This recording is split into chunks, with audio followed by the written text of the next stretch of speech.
नमस्कार, इशारों इशारों में आपका स्वागत है। मैं हूं संकेत उपाध्याय। तो शराब, सिसोदिया, सीबीआई और अब सियासत, ये एक चक्र है जिसमें ये पूरी आबकारी नीति वाली सीबीआई जांच घूम रही है। वो तमाम, एक इधर से बीजेपी वाले कुछ कहते हैं, उधर से आम आदमी पार्टी कुछ कहती है, और ये आरोप प्रत्यारोप का एक ऐसा दौर है जो कि दिल्ली से होते होते अब नरेंद्र मोदी के गढ़ पहुंच गया है। वो पहुंच गया वहाँ पर गुजरात में। वहाँ पर नई नई बातें बोली जा रही हैं। जैसे कि आज दो चीज़ें आम आदमी पार्टी की तरफ से बोली गई। एक, उन्होंने कहा कि मनीष सिसोदिया का खुद कहना है कि मेरे पास कुछ लोगों का संदेश आया बीजेपी की तरफ से कि सुनो, आम आदमी पार्टी तोड़ दो और इधर ले आओ, सारे केस वेस माफ़ हो जाएंगे और दिल्ली में मुख्यमंत्री भी बना दिए जाओगे। फिर उन्होंने बोला कि मैं महाराणा प्रताप का वंशज हूँ, ये तो मैं कतई नहीं करूँगा, सिर कटा लूँगा लेकिन ये नहीं करूँगा, और भ्रष्टाचारियों के साथ हाथ कभी नहीं मिलाऊँगा। भारतीय जनता पार्टी के लिए उन्होंने बोला। उसके बाद अरविंद केजरीवाल की प्रेस कॉन्फ्रेंस हुई जिसमें उनका ये कहना था कि भाई अभी आप देखते जाइए होगा क्या। मनीष सिसोदिया जो हैं वो तो गिरफ्तार हो सकता है हो जाएं, साथ साथ हो सकता है मैं भी गिरफ्तार हो जाऊं, और ये सारा खेल जो है ये दिसंबर तक का है, गुजरात चुनाव, क्योंकि बीजेपी डर गई है गुजरात चुनाव को लेकर के। तो देखिए, शुरू आबकारी नीति से हुई बात और कहाँ अब गुजरात चुनाव तक पहुँच गई है, और गुजरात चुनाव के संदर्भ में भी तमाम बातें हैं जो कि आज इस माध्यम से हम इसके बारे में बात करेंगे। सबसे पहली बात आपको ये बता दें कि जो तमाम बातें हैं, जो आरोप लगे हैं भ्रष्टाचार के, वो क्या हैं? वो ये है कि आप एक एग्जिस्टिंग आबकारी नीति थी, एक्साइज पॉलिसी थी, जिसके तहत ठेके खुले थे दिल्ली में। आपने उस नीति को बदल के एक अपनी कोई दूसरी नीति लेकर के आए, और आरोप ये लगा कि उसमें आपने अपने लोगों को न केवल फ़ायदा पहुंचाया, बड़ी बड़ी कंपनियों को फ़ायदा पहुंचाया और उनसे पैसा ऐंठ कर अपना गल्ला भी भरा। ये सब आरोप हैं। अपने करीबियों को ठेके दिला दिए, ये सब तमाम तरीके के आरोप लग रहे हैं। अब इसी श्रृंखला में जो कुछ सवाल हैं जो पूछे गए हैं, अखबारों में जो छपे हैं, वो ये हैं कि जो सवाल मनीष सिसोदिया से पूछे जा रहे हैं या जिससे जानकारी उनसे मांगी जा रही है, और जो वो कथित रूप से जानकारी नहीं दे रहे हैं, वो क्या है? देखिए, ये भी जानना ज़रूरी है, क्योंकि ये पॉलिटिक्स में होता क्या है कि जो मेन बात है ना, जांच का मुद्दा क्या है, वो वाली बात अब दब गई है। अब सारा खेल जो है वो अलग ही लेवल पर चला गया, गुजरात पहुंच गया। सबसे पहली बात, लगातार 3 साल 150 करोड़ के टर्नओवर वाली कंपनियों को ही बोली में क्यों रखा? क्या बड़ी कंपनियों को फ़ायदा देने के लिए बोली सीमा बढ़ाई गई? क्या मंत्री समूह का ये फैसला बड़ी कंपनियों के एक अधिकार के लिए था?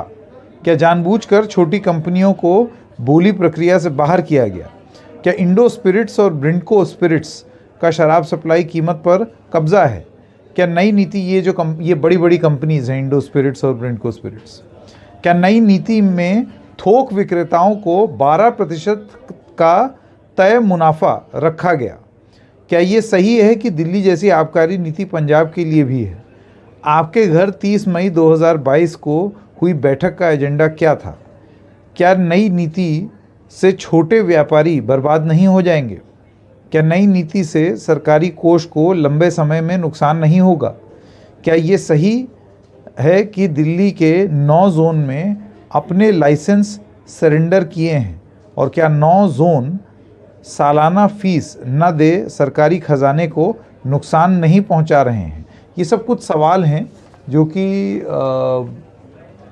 बीजेपी का कहना है, और अखबार का ये कहना है कि सीबीआई का ये मानना था कि ये सब सवाल पूछे गए जिसमें कोई बहुत संतोषजनक जवाब नहीं मिला। तो जो जांच का मुद्दा है, जांच और राजनीति दरअसल अक्सर ऐसे मिक्स हो जाती है।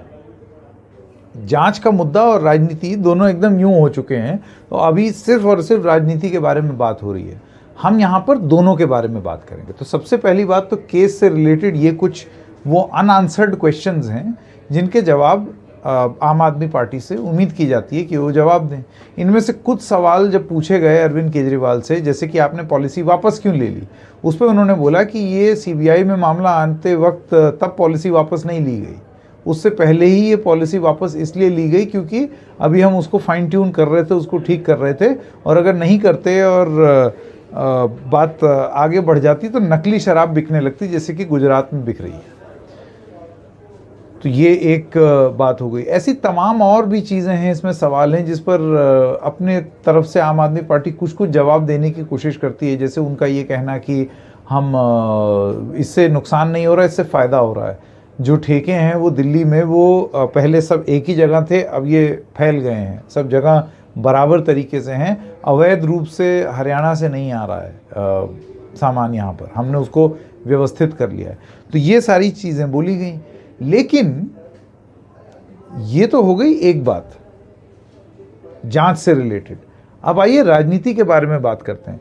राजनीतिक स्तर पे हो क्या रहा है कि जब ये सब आरोप लग रहे थे भारतीय जनता पार्टी द्वारा आम आदमी पार्टी में, आम आदमी पार्टी ने गेम ही बदलने की कोशिश की। उन्होंने सीधा जोड़ दिया शराब और आबकारी नीति की पूरी कॉन्वर्जेशन को, उन्होंने दिल्ली मॉडल से जोड़ दिया कि मनीष सिसोदिया, क्योंकि एजुकेशन मॉडल लाता है ना, मनीष सिसोदिया न्यूयॉर्क टाइम्स में छप रहा है ना, इस वजह से इनको जलन हो रही है, ये जल कुकड़े हैं और इस वजह से ये सब कर रहे हैं क्योंकि हमारी एजुकेशन पॉलिसी से इनको दिक्कत है। तो जो केस है उसके बारे में कम बात करके आम आदमी पार्टी, अगर आप देखें पिछले कुछ दिनों से लगातार इस चीज़ के बारे में एक इमोशनल पिच लोगों तक कनेक्ट करने वाली बात जो है वो ज़्यादा कर रही है। गुजरात में इस संदेश को लेकर के जाना और ये बोलना कि मुझे तो न्योता दे रहे हैं कि आप आ जाइए हमारे यहाँ, आपको ईडी सीबीआई से मुक्ति दे देंगे, चीफ मिनिस्टर भी बना लेंगे। इस पर अब एक सवाल ये पूछा जा रहा है कि भाई ये तो फिर ऐसे ही एक आरोप ही लगेगा अगर आपने ये बताया नहीं कि वो कौन है। देखिए कितना गंभीर आरोप है।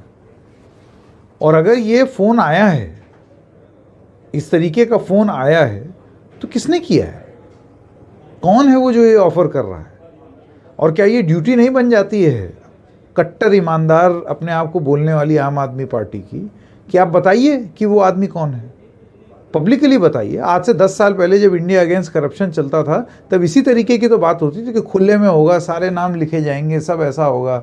भ्रष्टाचार के मुक्त के आंदोलन से निकली हुई पार्टी, ट्रांसपेरेंसी की मांग करते हुई एक पार्टी, वो खुल करके इस चीज़ के बारे में क्यों नहीं बयां कर रही कि वो कौन लोग थे जो कि जिन्होंने ये ऑफ़र दिया मनीष सिसोदिया को। तो ये 2-3 चीज़ें हैं।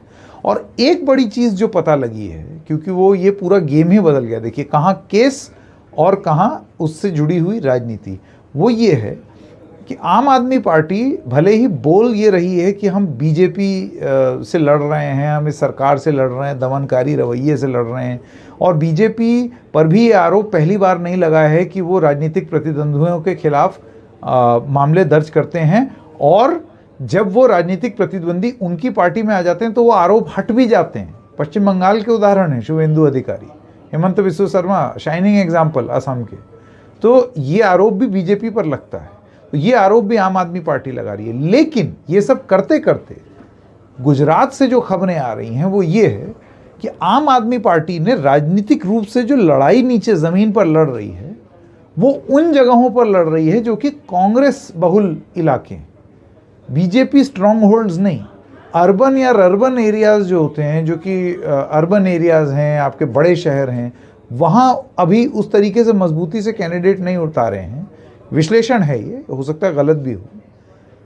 वो उस जगहों पर ध्यान दे रहे हैं जो जहाँ पर बीजेपी जीतती भी नहीं थी, कांग्रेस जीतती थी, वहाँ पर पहले प्रायोरिटी करें। तो आम आदमी पार्टी की रणनीति क्या है कि वो किसको हराना चाह रहे हैं, और ऐसे में फिर उन पर आरोप ये लगता है कांग्रेस पार्टी द्वारा कि आप तो बी टीम हैं। गांधीनगर चुनाव में आपने लड़ करके एक ऐसी स्थिति की कि आपने विभाजित कर दिया ऑपोजिशन वाला मत। तो बीजेपी तो अपने 40-42% वोट शेयर ले आई, लेकिन कांग्रेस और आम आदमी पार्टी में वोट शेयर बट गया और बीजेपी जीत गई, और वही कुछ इस बार भी होगा। लेकिन आम आदमी पार्टी की तरफ से ये दलील है कि क्या किसी राजनीतिक दल के पास ये हक नहीं है कि वो अपने, ये कौन सी बड़ी असंवैधानिक बात है अगर कोई दल ये तय करता है कि मैं चुनाव लड़ूं?